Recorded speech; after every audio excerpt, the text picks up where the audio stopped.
Argentina Legal. Doctora, buenas tardes, ¿cómo está? Hola, buenas tardes, Perly, para vos, para Raúl, ¿cómo están? Bien, doctora, queríamos saber la situación en este caso con relación a su asistido, su cliente, digo bien, en este caso Ramón González Daer. Ayer estuvo por el Poder Judicial, también coincidentemente se daba una decisión a nivel de Cámara de Apelaciones que finalmente un juez en lo civil debe de resolver con relación al embargo. ¿Cómo está la situación en esta parte del proceso de su cliente? Bueno, en primer término, en la parte del proceso principal fue Ujú. elevado a juicio oral y hay una apelación pendiente de los incidentes que fueron presentados durante el juicio oral. No fue un recurso contra la autoapertura, que bien sabemos es irrecurrible, sino contra varios incidentes que fueron rechazados en audiencia preliminar. Y ese recurso está pendiente y por ende pendiente la realización o no del juicio oral y público.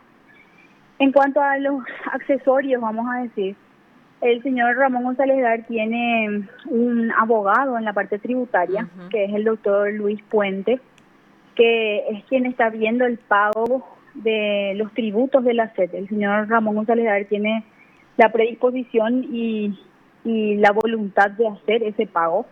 Sin embargo, las cuentas, sus bienes están bloqueados, están inmovilizados, tiene inhibición general de grabar y vender, no puede disponer de ellos y tampoco puede disponer de las cuentas bancarias, por ende no puede no puede honrar esa deuda con la SED, pero se ha solicitado, en mi caso, en la parte penal, con el doctor Guarín, hemos solicitado en 5 oportunidades que se liberen esos fondos para el pago de la SED Ujú. y todos fueron rechazados. Y la última vez el juez Otazú indicó que se realice la petición a través de un juez civil. Se hizo esa petición ante el juez civil con el doctor Puente, o sea, el doctor Puente es el que está llevando esa parte civil.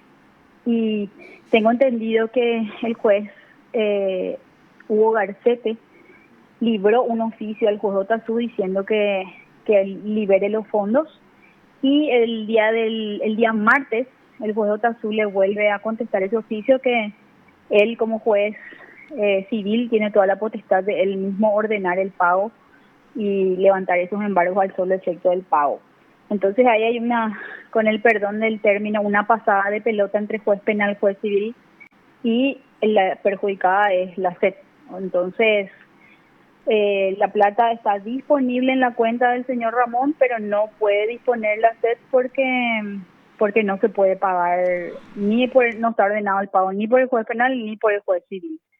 Entonces, en la última oportunidad que se pidió que se ocurra al juez civil, nosotros habíamos presentado una reposición y una apelación en subsidio, y el día de ayer o el día martes la Cámara resolvió que se confirme el auto en todos los términos y que sea el juez civil el que ordene la liberación de esos pagos. O sea, es una cuestión absolutamente ajena a la voluntad del señor Ramón.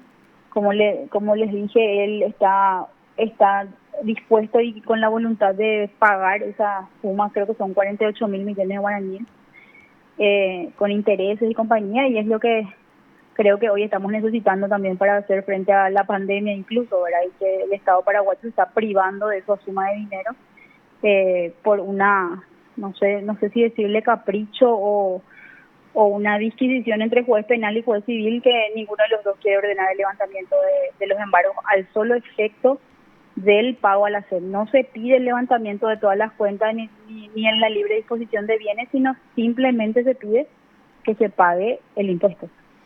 Doctora, y en este caso, con relación a ese pago, ¿de cuánto hablamos lo que supuestamente, o sea, lo que es la deuda? Son como 48.000 millones de guaraníes, son Mm. como 8 millones de dólares más o menos. Lo que en su momento habían indicado, doctora, con relación al levantamiento del embargo, indicaban de que supuestamente como ese dinero está siendo investigado, indagado, no se podría de alguna manera levantar su embargo, o sea, formaba parte de un proceso penal. Sí, uno de los cuestionamientos en cuanto al proceso penal es que el monto investigado en esta porción de hechos que está siendo acusada y que fue elevada a juicio oral, no alcanza la totalidad del patrimonio del señor González Daer. Ujú. Ese es el tema, que nosotros tenemos acá supuestos intereses usurarios de 4.000 millones por un lado y 500 millones por otro lado, o sea, serían 4.500 millones de guaraníes el monto de estas dos porciones de hechos que fueron elevadas a juicio oral. Y, y uno puede lavar solamente lo que, o sea, el monto del lavado tiene que ser el monto de los intereses usurarios que captó teóricamente, ¿verdad? Entonces no es la totalidad de los bienes lo que está haciendo, se está siendo enjuiciado en este proceso. Ahora, si vienen otras causas, si vienen otros procesos, tendríamos montos distintos y se tendría que, por eso nosotros discutimos muchísimo eso durante la etapa intermedia, que se levanten esos embargos y que queden trabados solamente el monto del juicio. Sin embargo, se trabó embargo por 8 billones de guaraníes, o sea, es muchísimo dinero que no tiene sustento fáctico. Y en este caso que tampoco, según ustedes siempre cuestionaron, doctora, es de que la fiscalía no llegó a identificar el monto exacto de la usura. No, el monto de la supuesta usura, del supuesto interés usurario para estas dos porciones de hechos, en este juicio que fue elevado, en este proceso que fue elevado a juicio, tenemos solamente dos porciones de hechos, dos supuestos prestamistas. Uno es Juan Eugenio Planá, cuya porción de hechos de la usura ya está prescrita, ¿verdad? Quedó el tema del lavado de dinero, que son como 500 millones de guaraníes, y Julio Mendoza Yampey, que el préstamo, el capital de 20.000 millones de guaraníes es de Ramón González Daer, y el supuesto interés de 4.000 millones de guaraníes es lo que estarían cuestionados, ¿verdad? Entonces tenemos como 4.500 millones en estas dos porciones de hechos. No existen los 235 víctimas que se mencionó en todo el tiempo, nunca aparecieron las 235 víctimas, nunca se denunciaron los 235 hechos que aparecieron como base de la imputación. Entonces, hoy tenemos dos porciones de hechos con ese monto que te estoy diciendo y no es el monto del patrimonio total de este señor. Doctora, y con relación a la apelación, ¿qué es lo que ustedes cuestionaron de la resolución del juez Humberto Tazú? Bueno, la resolución, con muchísimo respeto, la resolución del doctor Tazú fue como una transcripción de lo que él explicó verbalmente. No estaba fundada razonablemente. Nosotros habíamos presentado numerosos incidentes, creo que eran 9 incidentes, entre inclusiones, exclusiones probatorias, incidentes de sobreseimiento definitivo.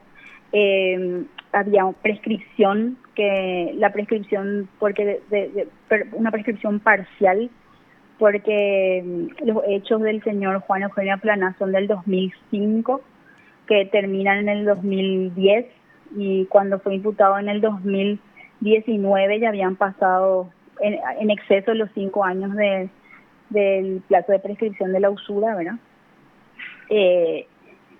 Teníamos también, o sea, fueron numerosos incidentes que fueron solamente rechazados en forma verbal sin tener un fundamento en la ley. O sea, rechazo porque considero tal cosa, pero no digo en qué me fundo para rechazar eso, en qué artículo no viola, por eso rechazo.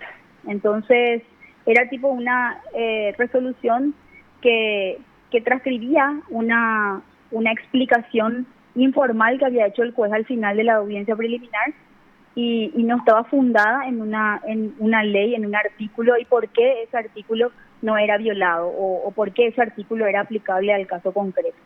Entonces, presentamos una apelación sobre esos puntos específicos, incluso no todos, porque había exclusiones probatorias que sí nos hicieron lugar. Por ejemplo, las copias simples que había presentado el Ministerio Público, que no tenían sustento en otros documentos originales, entonces fueron excluidas. O sea, había cosas que no recurrimos. Por ejemplo, el procedimiento abreviado que habíamos solicitado subsidiariamente no recurrimos. Lo que recurrimos fue el sobreseimiento definitivo, la prescripción y una falta de acción también para la querella. Eso fue lo que se había recurrido. Y a nivel de Cámara de Apelaciones, doctora, todavía no hay resolución al respecto. Tengo entendido que hay un voto que está en estudio. Los otros dos, el primer voto es del señor del miembro Arnulfo Arias, y creo que está pendiente los otros 2 votos.